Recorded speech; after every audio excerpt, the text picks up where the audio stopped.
Picard qui lui dit au revoir, un journal de cœur pour Jean-Pierre. Il y avait fait ses débuts en tant que journaliste. Bonjour Sébastien Ambert, vous êtes venu tout exprès de Lille ce matin pour nous parler de lui, de celui avec qui vous avez travaillé de longues années. Oui, de longues années, plus de 20 ans. Voilà un homme que j'ai aimé follement, Jacques. Vous ne pouvez pas vous imaginer à quel point. D'abord le journaliste qu'il était, parce que la France a perdu un immense journaliste. Puis moi j'ai perdu un ami. Voilà quelqu'un avec qui on travaillait simplement, avec beaucoup d'authenticité, beaucoup de convivialité, parce qu'il aimait beaucoup rire, il aimait boire un coup, manger un morceau avec nous tous. On le faisait souvent avec tous les correspondants. Je pense énormément aux correspondants aussi ce midi, bien sûr. Et c'était un journaliste exigeant, très exigeant, et qui effectivement nous disait « Allez voir les gens, allez voir celles et ceux qu'on voit peu, qu'on entend peu. Ils ont des choses à nous dire sur leur vie, sur la France, comment ça va, les joies, les chagrins, les bonheurs. » C'était ça, Jean-Pierre. Et c'était simple au fond. Il avait une vision simple des choses, authentique, exigeante. Et puis un homme avec qui on a fait la fête, souvent dans des cafés parisiens, on a fait des chorales, on a chanté des chansons. Un homme du Nord, c'est un homme du Nord. Ah oui, c'est un homme du Nord, il aimait tellement le carnaval de Dunkerque, il aimait tellement faire la fête pour les 30 ans du JT dans un café parisien, avec des gens de la rédaction, ils sont venus avec une fanfare, on a chanté, on a dansé, enfin... N'en dites pas trop quand même, Sébastien. Comment ? N'en dites pas trop quand même. Mais si, parce que j'ai tellement envie que... Mais je pense que les Français le savent évidemment que voilà qu'on sache que le Pernod qui était là à 13h tous les jours, c'était le même quand on était avec lui en dehors des plateaux. Un homme tellement authentique, puis moi qui m'a beaucoup appris. Donc bon, j'accuse le coup et puis on va continuer. Merci Sébastien. On va partir en Corse pour retrouver un autre de nos correspondants, Patrice Roubaud, qui lui aussi doit beaucoup à Jean-Pierre. Patrice. Patrice, est-ce que vous m'entendez ? Je lui dois tout, voilà, tout comme beaucoup d'entre nous en correspond. Oui, je vous entends. Bon. Je vous entends. Écoutez, oui, on doit tout à Jean-Pierre. Enfin, moi, je lui dois tout. Et donc, voilà, on est très ému. Moi, Jean-Pierre, c'était quand je partais le retrouver à la rédaction. Eh bien, je montais souvent avec des salaisons, du fromage, et on faisait un casse-croûte juste avant le JT. Voilà, c'était ça. C'était l'ami. On parlait. On n'avait pas besoin de se parler beaucoup. C'était le cœur qui parlait avec Jean-Pierre, et il avait la passion aussi des chants corses. Et là, quelques amis sont venus me rejoindre, et c'est pour lui. Ti ringrazio, JP.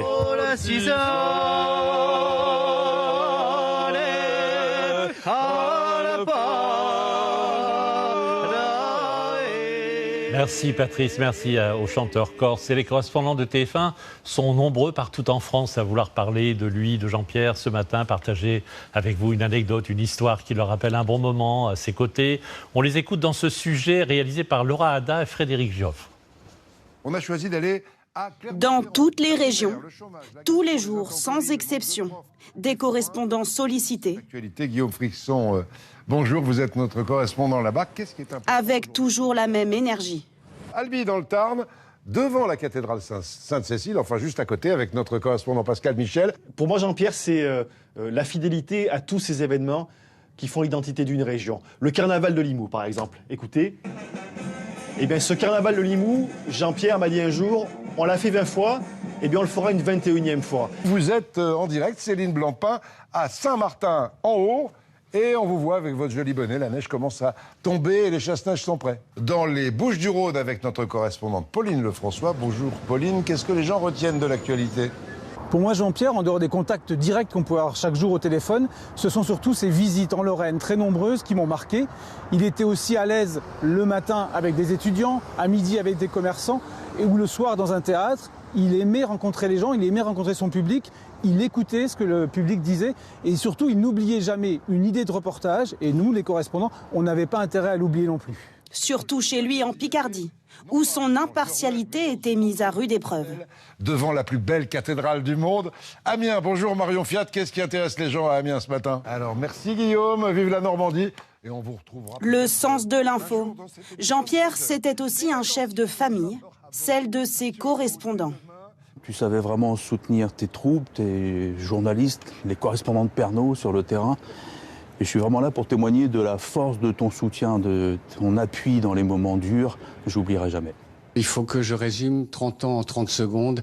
C'est un challenge que tu n'aurais pas relevé sans rigoler. À Haguenau, en Alsace, avec bien sûr, vous l'avez reconnu, notre correspondant Jacques Boivin. Bonjour Jacques. Depuis 33 ans, tous disent lui devoir beaucoup. Bonjour Jean-Pierre, merci pour tes coups de pied aux fesses, merci pour tes encouragements, merci pour tes accolades, merci pour ton sens de l'info, merci pour ton sens de la fête.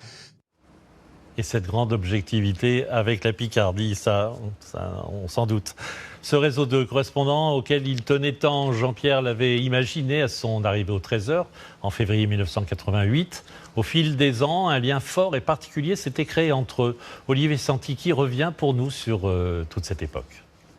Peut-être l'une des plus grandes folies de Jean-Pierre, c'était de créer ce réseau de correspondants. Il fallait oser à l'époque. On travaillait dans les communes, dans les grandes villes, mais aussi dans les campagnes. On allait chez les gens, on allait dans les hameaux, dans les villages. On allait même dans les campings, les caravanes pour raconter les vacances, raconter le quotidien des personnes. Et c'est quel bonheur et quelle fierté de participer à tout ça.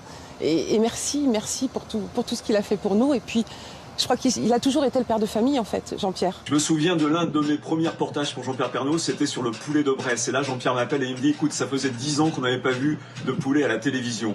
Symboliquement aussi, il tenait à ce que les réunions de travail des correspondants se fassent en région. C'était une façon pour lui de souder ses équipes et d'aller à la rencontre de ses téléspectateurs.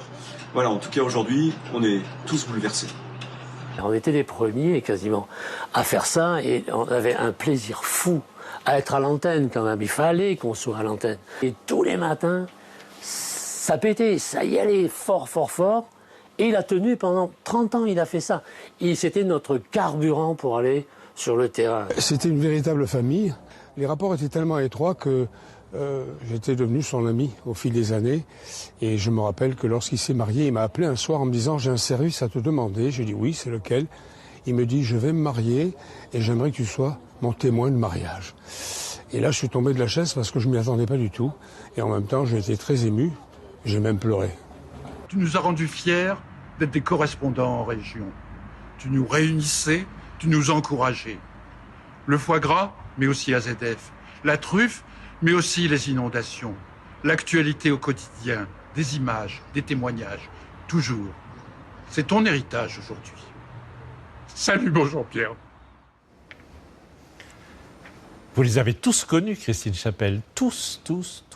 Oui, c'est vrai que pendant toutes ces années, Jean-Pierre a su vraiment créer un lien avec les régions.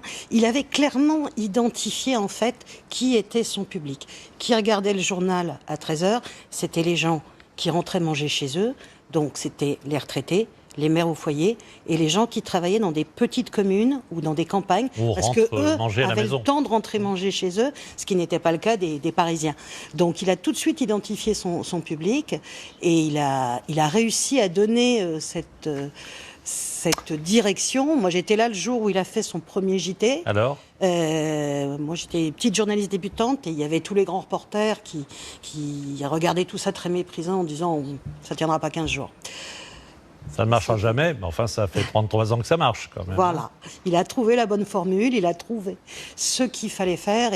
Et c'est vrai qu'il avait un flair aussi pour sentir, parce que c'était quand même, avant toute chose, un journaliste, je le répéterai jamais assez, et il sentait l'actu, et de temps en temps, il nous disait, non, ça, faut en parler.